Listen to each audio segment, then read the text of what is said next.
Welcome to Reclaiming Me, a trauma-informed podcast helping women with complex PTSD heal the lasting impact of childhood attachment wounds from parents and caregivers, so you can finally release people-pleasing and perfectionism and learn to trust in relationships, beginning with the one you have with yourself. I'm your host, Cindy Payne, licensed professional counselor, trauma specialist, and a woman who has walked this path both personally and professionally. I'm so excited that you're here with us today because we are going to spend the next several episodes diving a little bit deeper into the different attachment styles. And I hope that you will feel more confident and more understood after listening to these different attachment styles so that you can start working on your own relationships and how you attach to other people in your life. So let's get into it.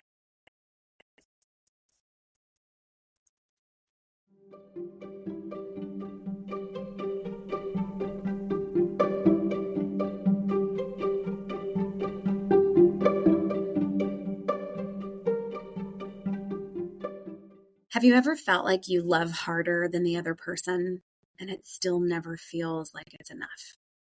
Or maybe you notice that your heart races if someone you care about doesn't reply to your message immediately. If that sounds familiar, then you're not alone.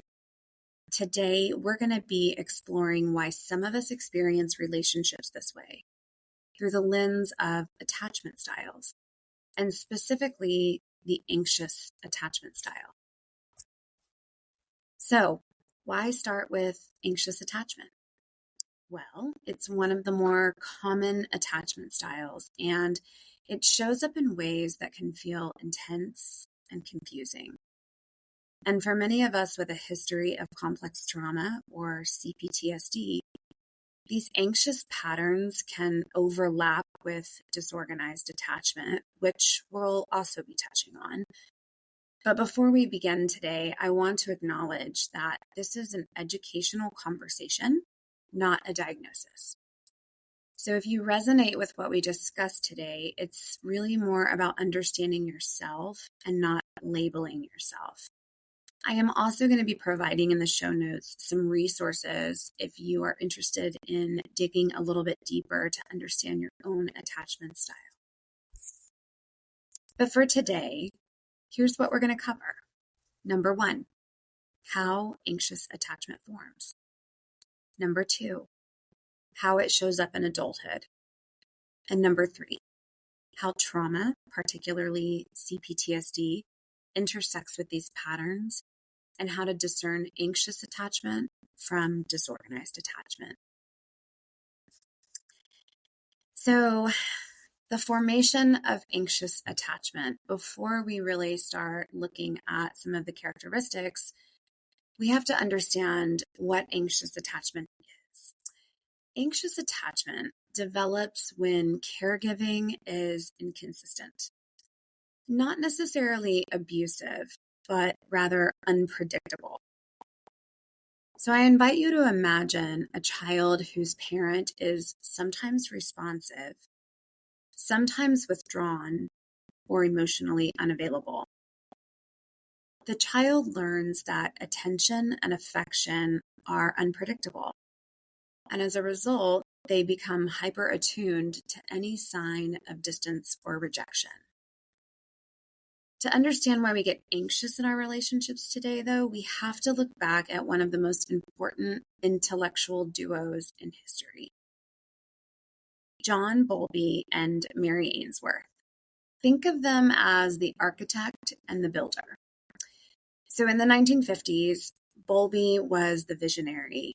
He argued that humans are biologically hardwired for connection, just like we are for food or for air. But it wasn't until Mary Ainsworth came along and actually proved it. She took John Bowlby's big theories into the real world by creating a famous experiment called the strange situation. It was essentially a stress test for the bond between a mother and her child. Ainsworth would have a mother leave her child in a room for a few minutes and then return. And it was in those reunions that the blueprint for anxious attachment was discovered. When the mothers of anxious infants returned, Ainsworth noticed a heartbreaking push-pull dynamic.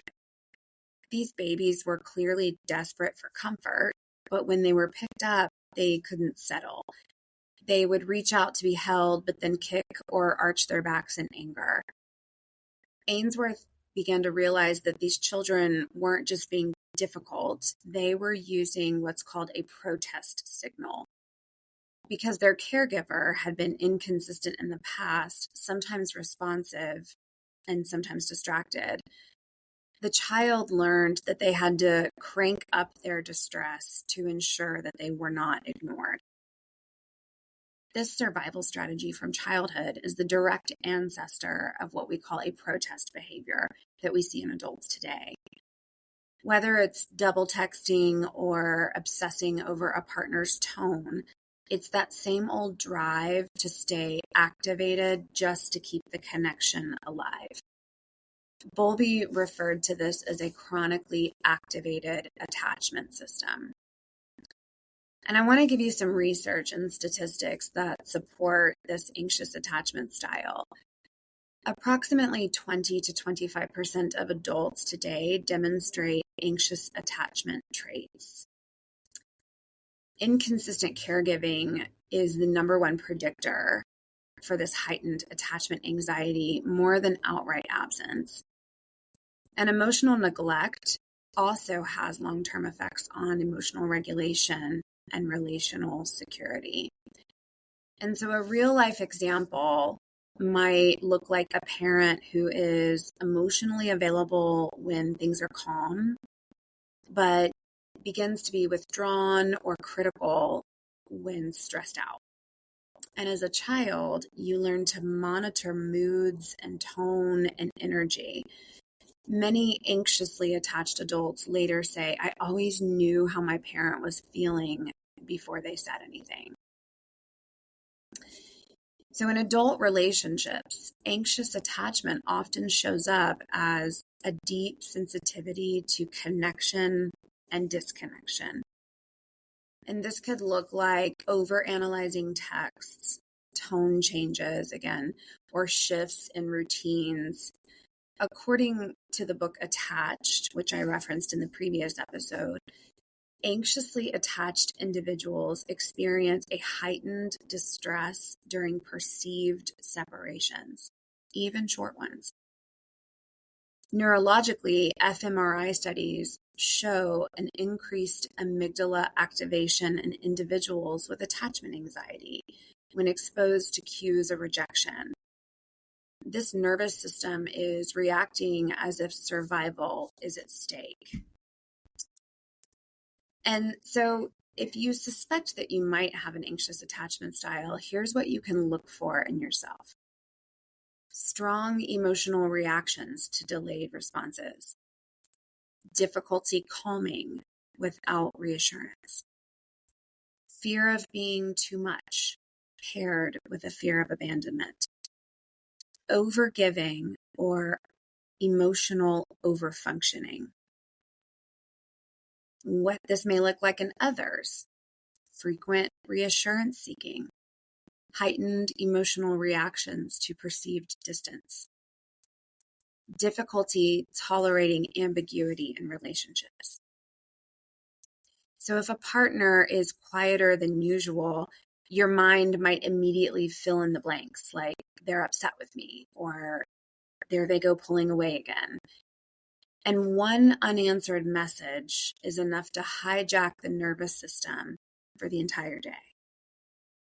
If you're thinking about pop culture references, think Carrie Bradshaw in Sex and the City. She often exemplifies an anxious attachment, hyper-focusing on relationship cues and fearing abandonment. Also, many rom-com narratives reinforce this anxious attachment as romantic intensity. So, talking about how anxious attachment, CPTSD, and disorganized patterns all might intersect, many people with CPTSD, they don't fit neatly into anxious or avoidant categories. They experience what's called a disorganized attachment. And we're going to go into that in more detail in a later episode. But what this means is that the nervous system learned that closeness wasn't consistently safe. But if we're focusing just on anxious attachment alone, it says stay close versus disorganized attachment, which says stay close, but also run. CPTSD can intensify anxious behaviors, though, through these emotional flashbacks, where present-day relational stress activates these old survival responses. And from a research and trauma lens perspective, CPTSD is associated with disruptions in attachment systems and affect regulation.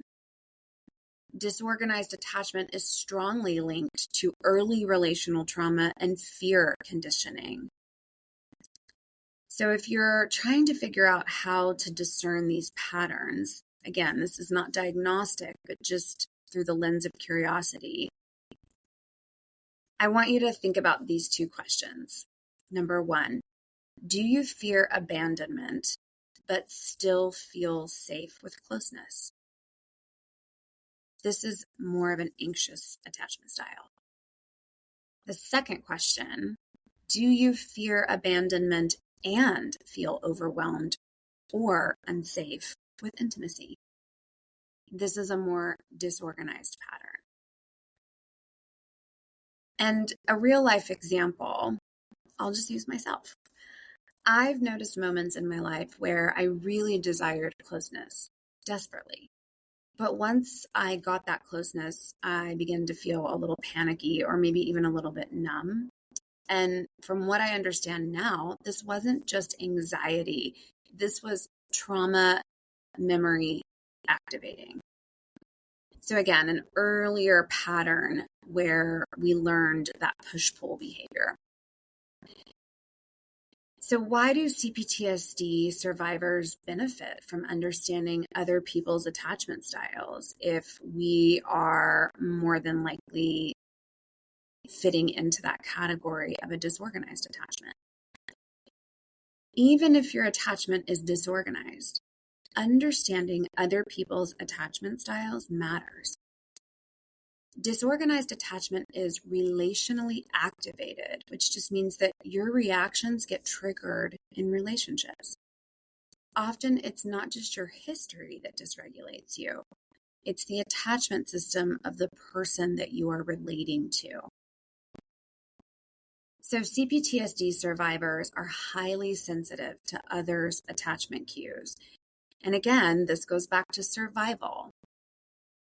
So we want to understand other people's attachment styles because this helps differentiate our trauma response from their attachment pattern. And this is really important because they tend to get entangled. It also can reduce self-blame. And this is huge. Self-blame, and I'll even add self-shame, right? Because if we're having a disorganized response to someone's anxiety, if we don't know that the other person has an anxious attachment style, we blame ourselves. And understanding other people's attachment styles can really help clarify why certain dynamics can feel so destabilizing to us. For example, an anxiously attached person paired with an avoidant partner may intensify disorganization. On the flip side, an avoidant partner's distancing can trigger the abandonment fear and threat responses in an anxious attachment. For example, if you're disorganized and in a relationship with someone avoidant, your system may interpret their distance as danger. Understanding this is their attachment pattern, not proof that you're too much or unlovable, can be profoundly healing and regulating. This is why those on again, off again relationships often feel so addictive. They're not just emotional, they're attachment systems colliding. And so again, understanding others' attachment styles isn't about diagnosing them. It's about giving your nervous system context so it doesn't have to fill in the blanks with shame.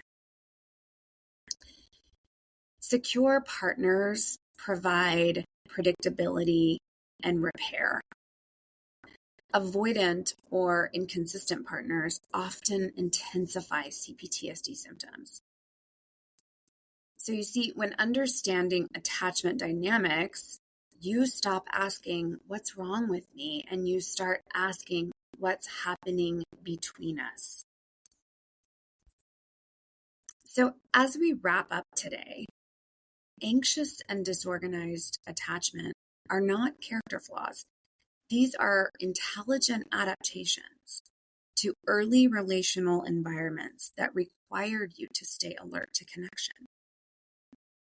And when you can begin to understand attachment through a trauma-informed lens, the question again shifts from what's wrong with me to what happened here and what do I need to do now?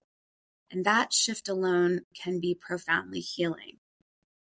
As I tell my clients all the time, it's not so much about the rupture, but it's the repair. But if I don't understand attachment, then I will continue to rupture and then self-blame and self-shame. So if you recognized yourself in this episode today, your hypervigilance, your longing, your fear of losing connection, I want you to know that nothing about that makes you broken. It just makes you human, and it makes your history very visible. So if this episode today resonated with you, I invite you to hold yourself with a little bit more compassion this week. Notice when your attachment system gets activated. And please try not to judge it, but come from a place of curiosity so that you can understand it. Attachment styles are not fixed. With awareness, consistency, and safe relationships, including the one you build with yourself, healing is possible.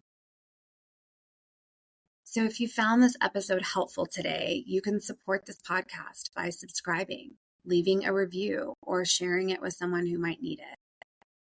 And if you're curious, you can explore the resources listed in the show notes. But please remember, curiosity over certainty. Also, for those who want to explore further, I have a free people-pleasing style quiz on my website at cindypayne.com. When you take it and enter your email address, you'll receive your results along with a mini guide sent directly to your inbox. It's a great way to start noticing your patterns and gaining insight into your own attachment and relation style. Thanks everybody for joining me today. And I hope you'll come back on Wednesday for a midweek reframe where we will look at the anxious attachment style a little bit closer and you'll learn a skill or a reframe. Thanks everybody. Until next time.